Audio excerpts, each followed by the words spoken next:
Hello everyone. Thank you for tuning in onto this channel, our channel, Freestyle Conversation. And my name is Amina. I'm glad to come your way with another video, and today's topic is quite interesting. It is on forgiveness. Well, most of the times when you say forgiveness, a lot of people think that it's just attributed to, religious facts and stuff, but forgiveness is an act that is general to everyone, okay? Whether you're religious or you're non-religious, it still affects your life one way or the other. So I'm quite excited to talk about this topic, and I'm actually going to delve into what is forgiveness, the scope, why people don't forgive, why we should forgive, like on a literal sense, bringing it to the informal, section where it's not so religious. So I'm excited. If you are, kindly stay tuned and I'll be right back. Hi, so welcome. I'm glad you're still here. Now let's talk about forgiveness, okay? Well, I checked on Google, and this is the definition I could come up with. So it says a conscious, deliberate decision to release feelings of resentment or vengeance to a person or a group, okay, or even to yourself, okay? So that is the definition of forgiveness. We have so many definitions, but generally speaking, it's this topic actually, the definition I give kind of, captures everything. Well, the scope of it. Now, who do we forgive? Sometimes we have people that have offended us. We have offended ourselves. We have parents who have offended us. We have friends. We have relatives. We have colleagues. We have our bosses. And sometimes strangers, randomly also affect our life. And they offend us one way or the other. Okay, so now I want to talk about why people don't forgive. I still struggle with it. I easily forgive people, but it's hard for me to forget. And unfortunately, because it's hard for me to forget, it's mainly because I don't want to forget so that it happens again, you know. And unfortunately, because you don't forget, any small thing that moves in line with that kind of triggers the whole emotion again, and then you kind of expect things going, and then you become unforgiving. Okay, so let's talk about why people don't forgive. And I wrote these down because what number one, it says because we don't want to forget or let go, like I said in my case. Okay, so we don't want to just forget about it, so we don't forgive. And we think that when we forgive, we tend to give ourselves the opportunity to forget, which we don't want to. Okay, so that is one. Secondly, we say forgiveness feels like you're rewarding or empowering the person again.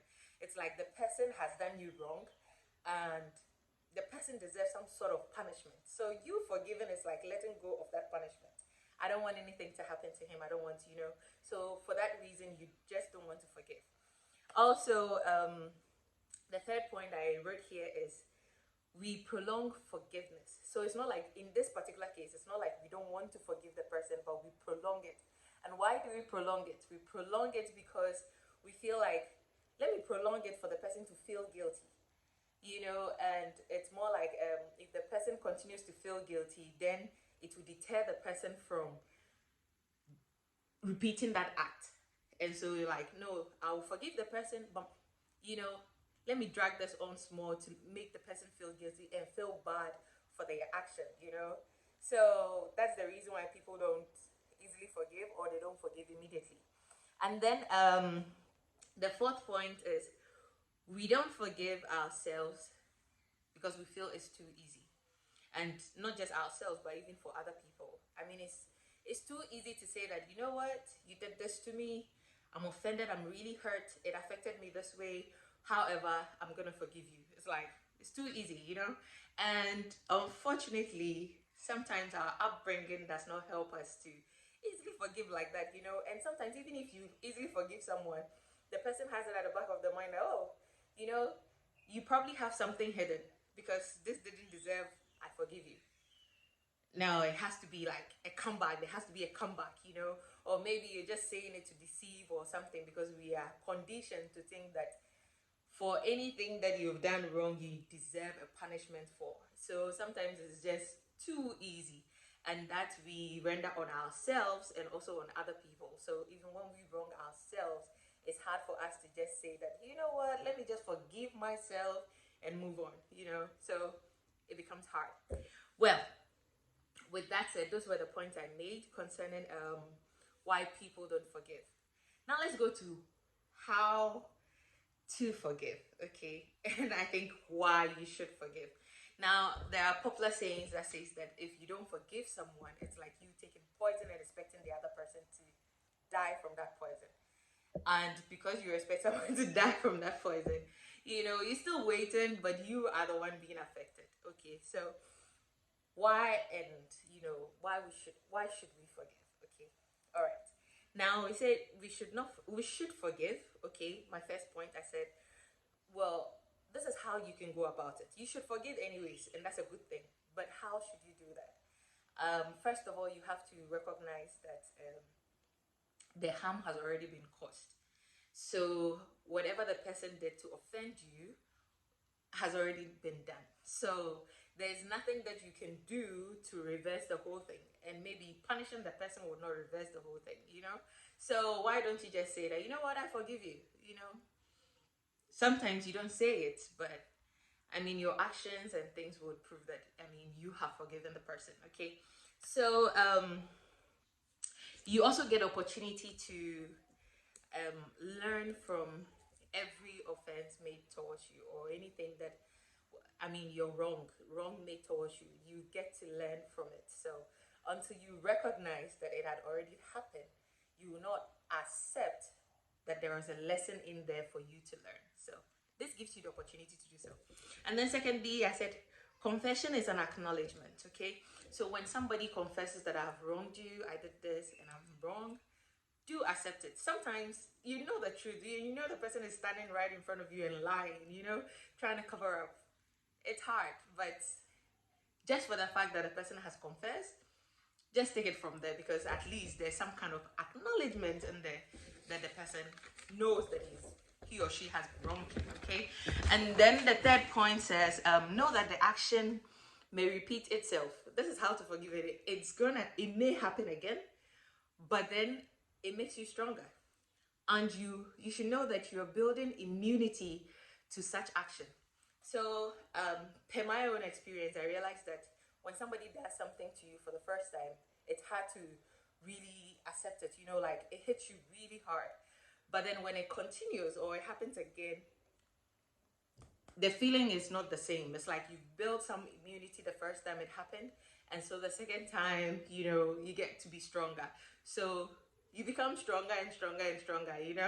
But sometimes some people have a nice way of surprising you with with new actions. They spice it up and bring it again, and then the feeling is like all over again.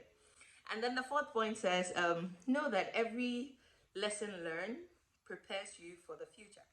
Okay, so it prepares you for the next action ahead. Okay, so just know that everything that comes your way is just preparing you for something that you're about to meet in the future, and you're building the whole armor for it. Okay, and then on the fifth point, I said understand that life experiences, whether good or bad, has a way of molding you into the person you're meant to be. Okay, and unfortunately sometimes it uses the best available resources that it can get, and sometimes these people are the closer the people are to you, the more it hits. The impact is hard. So life is going to use the best tool to get you to develop that skill that you need to develop. And sometimes it chooses the people that are so close to your heart, and it makes it so hard. Okay, all right, so I would like to give the fourth point and the sixth point, which says that lastly, forgiving people builds up your character. You will realize that due to experience, due to a lot of things that you might have gone through, the ups and downs, the things, the good ones and bad ones, it's kind of molds you into a certain person. And for that reason, like you become more matured, more you have that zeal, that vibe, to move on through experiences, because you've built one. And that's all I have for it. And I would like to end with the story of Joseph. In Islam they call him Yusuf, but we in the Christian, in the Bible we say Joseph. Well, so Joseph, if you know the story of Joseph, you know that at one point in the Bible it says that you meant it for evil, but the Lord meant it for good. Okay, so even though he was betrayed by the very people that were related to him, his blood, it was for the good of all. So sometimes accept that these things will happen to you, but they happen to you for a reason. Okay. All right. With that said, thank you so much. I'm so happy I brought this your way. I hope it helps. And if you like it, please press the like button. If you haven't subscribed to this channel, go ahead and subscribe. And also recommend it to other friends, because like I said, this is freestyle conversation. We can talk about anything and everything. So for us, it is very relevant. Okay. All right. So we have other other topics to discuss, and you'll be shocked. So thank you very much for watching this video. If you haven't subscribed, subscribe, comment below, let me know what you think, and if you have other topics you want to suggest, go ahead and write them in the comment section. Thank you very much. Like I always end, I said you're important. That is why you're in this world. Continue to be yourself, love yourself, and respect others. Freestyle Conversation, our channel. My name is Amina, and I'm out.